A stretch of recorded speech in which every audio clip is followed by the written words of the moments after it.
Hey friend, welcome back to the broadcast. I'm Mike McCurry. You're listening to the Bible Tract Echoes radio broadcast, and I appreciate the fact that you are. I hope you've had a good week thus far. I hope you're looking forward to this coming weekend. We get to celebrate a special day, a momentous day, a day without which you might not be here. You see, we're going to talk about Mother's Day. We're going to talk about mothers. Now, I'll be honest with you. It's a little bit sad that we relegate these amazing individuals, these ladies that have been so instrumental in you and I being here. We kind of relegate them to one day. What's up with that? We give entire months to other causes, and mothers get one day. That's a little bit backwards in my mind, but at the very least, we're going to give mothers a week here on Bible Tract Echoes. I hope you'll come along for the ride. We've been in the book of Ruth, and we're going to find our place back there right now. The book of Ruth. Find your place in Ruth chapter 1. We're going to look at a couple of mothers here in the book of Ruth in just a moment. Let me encourage you, let this be your reminder. You need to get your mother a Mother's Day gift. If you say, I'm a little estranged from my mother. We don't really talk all that much. I don't know how to say this without it being too incredibly blunt, but hogwash, phooey, bunk and applesauce. I don't know where that came from, but my brothers and I, back in the day, as kids, I don't know if somewhere we heard it and we kind of adopted that as if we don't believe something, bunk and applesauce. And anyway, I know it sounds kind of odd to my ears now, but let me just say it again, bunk and applesauce. If you think that some past irritation and some past issue with your mother should be a reason that you don't celebrate this day and thank your mother, she could have died giving birth to you, and no matter what has happened in the meanwhile, you need to be thankful for her. You don't understand, Brother Micah. This, and this these are the reasons why I harbor bitterness in my heart. Can I tell you, you'd be hard-pressed were I standing in front of you and I handed you the Bible that I have in my lap right now. If I handed you this Bible and told you, please give me the biblical reasons why you have bitterness towards your mother. I guess we might be a little at a loss for words, wouldn't we? Can I tell you, no one's perfect. Mothers aren't perfect. I had a phenomenal mother, as close to perfect as you can get. But you know what? Of course there's always been difficult things. But I'm so thankful that Christ overcame so many difficulties, if you can call them that, to save my soul. In spite of how unlovable I am, He died for me. Be kind to your mother. Be nice to your mother. Get her a gift this week.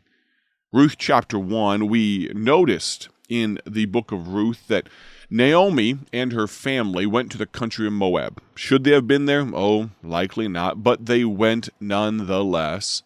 They went there, and what happened? Mahlon died. Chilion died. Both of her sons died. The grief must have been overwhelming, especially since it came on the heels of her husband Elimelech dying as well. And they had been there in Moab. They only planned to be there for a short time. I don't know if their stay was originally booked for just months, but they ended up, renting a home, buying a home. They lived there for 10 long years, and in the meanwhile, Naomi lost everything. We find her place in verse number 5 in Mahlon, and Chilion died also, both of them, and the woman was left of her 2 sons and her husband. All that she had were 2 Moabite damsels, Orpah and Ruth, the daughters-in-law that were left from the unions of her now deceased sons. And in verse number 6, then she arose with her daughters-in-law, that she might return from the country of Moab, for she had heard in the country of Moab how that the Lord had visited his people in giving them bread. She heard something was going on. She decided finally, it's time. We're going back home. but she was planning on going alone. She was going to be a widow for life.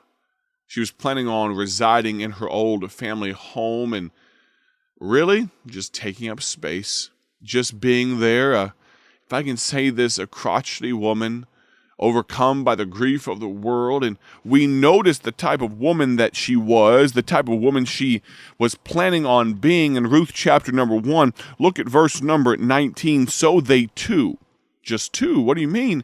What about Orpah? Well, Naomi, in her irritation, in her grief, pushed Orpah back to her people.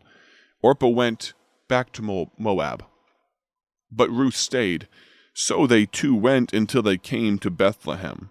And it came to pass, when they were come to Bethlehem, that all the city was moved about them. And they said, Is this Naomi? Oh my. Think about that. It wasn't a joyous exclamation. Is this Naomi? I'm so glad to see you. No, it was more of a snide aside, I think. Is this Naomi? Oh, they left when there were hard times. There was a famine, and she and Elimelech and her 2 sons died, and out back there in Moab, I'm not surprised that God judged them for leaving. My family, these Bethlehemites were probably thinking, my family stayed. We toughed it out. We survived. Naomi left, and now she's coming back because she hears that we have bread again. Verse number 20, she said unto them, Call me not Naomi, call me Mara, for the Almighty hath dealt very bitterly with me. Think about that. The word Naomi, her name means pleasant and beautiful. Mara means bitter, bitterness, the very verbal personification of that attitude, bitterness. Verse number 21, I went out full, and the Lord hath brought me home again empty. Why then call ye me Naomi, seeing the Lord hath testified against me, and the Almighty hath afflicted me?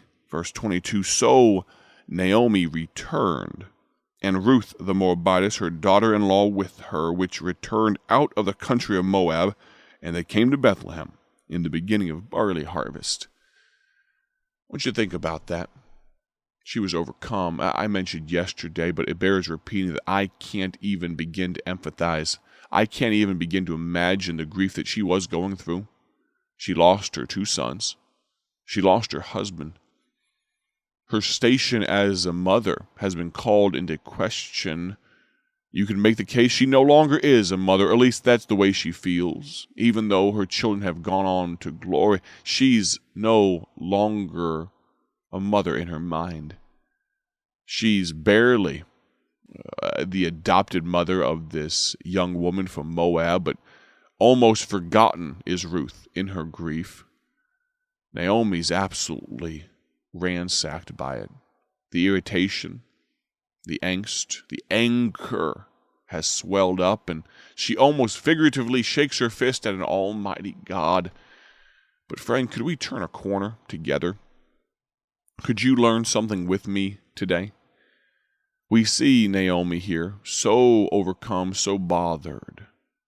But I'd like you to notice what God does. Of course, we know that Ruth goes to glean in Boaz's field, and Boaz is kind to her. Think about that first moments that she came home with her basket piled high with the goodness from the field of Boaz.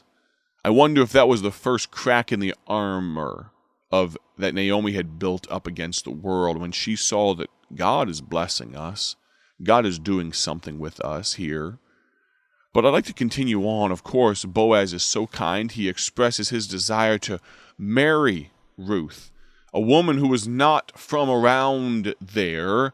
And we notice the fact that even though she was a Moabite, even though everyone else in that village, in that town of Bethlehem, probably avoided Ruth to some degree, her accent was different, the cut of her clothes was different, everything about her, the cast of her skin, probably she was very noticeably different. And yet Boaz was kind to her. He proposes marriage, But realize, as the kinsman redeemer, there was one that had a nearer claim, that had the opportunity to marry her first. And Boaz, of course, in Ruth chapter number 4, really in a subtle way, in a smart way, in a very savvy way, goes to that man and lays out the details of a piece of land that this nearer kinsman, the one with right of first refusal, that he would be allowed to buy, to redeem if he so chose. And he did want to. He desired to, this other man did. But then Boaz let the other shoe drop, and he brings up Ruth and says, if you buy that land, realize legally you've got to marry Ruth as well. Ruth chapter number 4 and verse number 5, then said Boaz, what day thou buyest the field of the hand of Naomi, thou must buy it also of Ruth the Moabitess, the wife of the dead, to raise up the name of the dead upon his inheritance. But we notice a change of heart by this other man. Verse number 6, the kinsman said, I cannot redeem it for myself. Why? Has he realized that he needs to talk to his accountant? Has he found out there's a tax lien or something against this property and it's no longer as good of a deal? A few verses earlier, he was all about it. He was willing to strike a deal right then and there. He says, now I cannot redeem it, lest I mar mine own inheritance. What a hurt that must have been to Ruth. Of course, she wanted this outcome. She wanted Boaz to marry her, not this man who obviously did not love her. But think one last dig at the fact that she's a Moabitess damsel. You know what this man was saying? I don't want half-breed children. But it was all in God's plan, wasn't it? Because now this opened the pathway for Boaz to marry her. But now I have a question for you. We're talking about mothers. We're not leaving Naomi to the side. We're going to discuss and continue the conversation with Naomi, but what was it that caused Boaz to be such a kind man? What was it that allowed him to be so tender-hearted to the down and out, to those that were different from everyone else? We're going to dive into that tomorrow. I want to thank you for listening today, though. I hope you've had a great day. I hope you will have a great day for His glory. If you would, please consider joining us tomorrow as we continue this thought. God bless. Thank you for joining us today for Bible Tract Echoes, a ministry of Bible Tracts Incorporated. If you would like to receive a free sample packet of all of our tracts, you can contact us by calling 309-828-6888. That's 309-828-6888. Our mailing address is P.O. Box 188, Bloomington, Illinois, 61702. A faster way to contact us is to go to our website at BibleTractsInc.org. That's BibleTractsInc.org. There you will find more information about our ministry and details on how you can support Bible Tracts Incorporated. Thanks for listening, and may the Lord richly bless you as you serve Him.